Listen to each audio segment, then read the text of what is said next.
मैं अर्चना सिंह आप सभी का हिंदी की कक्षा में स्वागत करती हूँ। आज हम पढ़ेंगे महादेवी वर्मा जी का जीवन परिचय, जिन्हें कि आधुनिक मीरा के नाम से भी जाना जाता है। तो आइए उनका संक्षिप्त परिचय पहले देखते हैं। इनका जन्म 1907 ईस्वी में फर्रुखाबाद नामक स्थान पे हुआ था, जो कि उत्तर प्रदेश में स्थित है।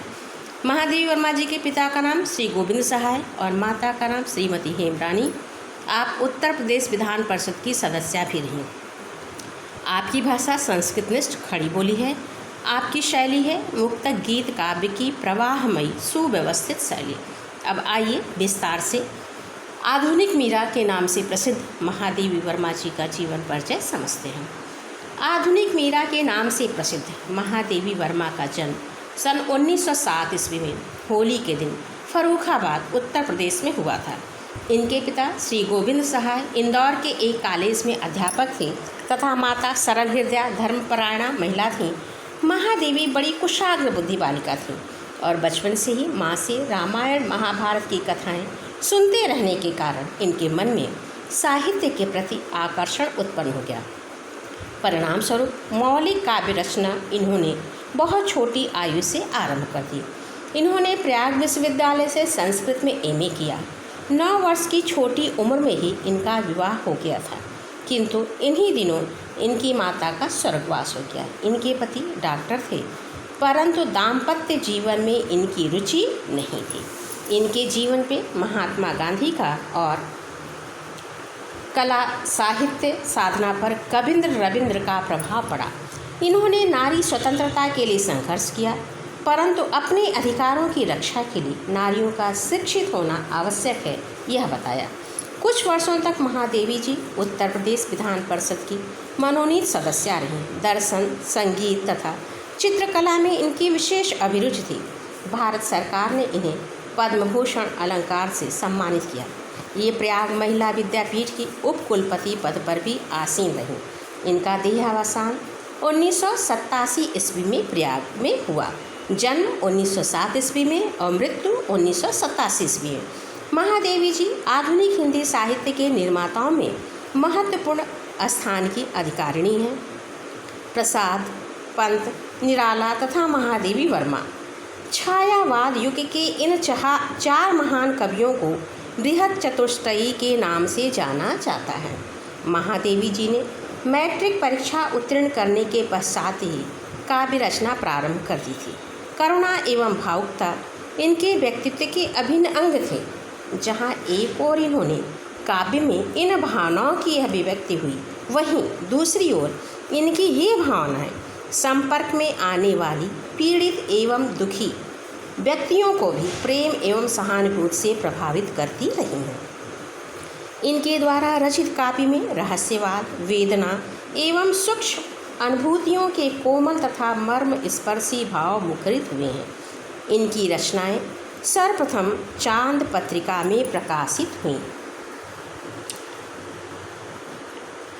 महादेवी वर्मा जी की जो प्रमुख रचनाएं हैं उनमें निहार, रश्मि, नीरजा, सांध्य-गीत, दीपशिखा, सप्तपर्णा, यामा तथा हिमालय। निहार महादेवी का प्रथम काव्य संग्रह है। इसमें 47 गीत संकलित हैं। साहित्य को इनकी देन मुख्यतः एक कवित्री के रूप में है, किंतु इन्होंने प्रौढ़ गद्य लेखन द्वारा हिंदी भाषा को सजाने, संवारने तथा अर्थ गांभीर्य प्रदान करने में जो योगदान किया है वह भी प्रशंसनीय है। संयोगकालीन क्षणों की मादक स्मृति जैसे इन्हें विभोर किए रहती है। वियोगकालीन अवसाद और निराशा में भी ये जीवन की सार्थकता ही नहीं बल्कि रस अनुभव करते हैं। विराट और रहस्यमयी प्रकृति का कण कण कभी तो इन्हें प्रियतम का परिचय देने वाला लगता है, कभी उनका दूत बन करके संदेश लाता है, कभी उनकी सुप्त मधुर और पीड़ामय स्मृतियों को जगा देता है। महादेवी जी का काव्य क्षेत्र संभवतः छायावादी कवियों में सर्वाधिक सीमित तो है, लेकिन सबसे अधिक गहराई भी उसी में है। सूक्ष्म संवेदनशीलता, परिष्कृत सौंदर्य रुचि, समृद्धि कल्पना शक्ति और अभूतपूर्व चित्रात्मकता के माध्यम से प्रणय जो स्वर लहरियाँ महादेवी जी के गीतों में व्यक्त हुई हैं, आधुनिक या संपूर्ण हिंदी काव्य में उनकी तुलना शायद ही किसी से की जा सके। शिक्षित और सुसंस्कृत पाठक के मर्म को छू लेने की जितनी सामर्थ्य महादेवी वर्मा के गीतों में है, उतनी शायद ही किसी छायावादी कवि के गीतों में हो। खड़ी बोली की कर्कशता को छायावादी कवियों के कुसुम कोमल, भावुक और कल्पनाशील व्यक्तित्व ने समाप्त कर उसे ब्रज भाषा जैसा माधुर्य संपन्न किया था। अर्थात जो मधुरता ब्रज भाषा में है, वही मधुरता छायावादी कवियों ने खड़ी बोली में अपनी कविता के द्वारा, अपने काव्य के द्वारा लाया। कवित्री ने अपने व्यक्तित्व की सहज करुणा, संवेदनशीलता और संगीत बोध के द्वारा उसमें अभूतपूर्व माधुर्य तथा मानव और प्रकृति जगत के सूक्ष्म से सूक्ष्म स्पंदनों को अभिव्यक्त करने की क्षमता भर दी है। तत्सम शब्दावली गीतों को एक गरिमा से अभिभूत कर देती है। कलापूर्ण चित्रात्मकता इनके गीत शिल्प का एक प्रमुख अंग है।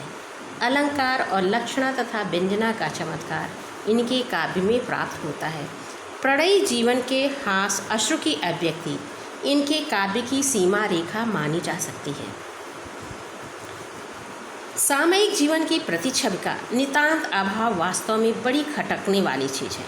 कठिनता से ही 2-3 गीतों में बाह्य जगत की छाया दिखाई पड़ती है।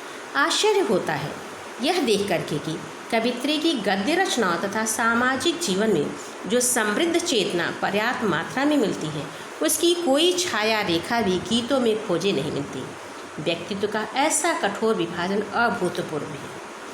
हिंदी गीतों की मधुरतम कवित्री के रूप में महादेवी वर्मा अद्वितीय गौरव से मंडित हैं। तो यह आपका महादेवी वर्मा जी का जीवन परिचय पूर्ण होता है। धन्यवाद।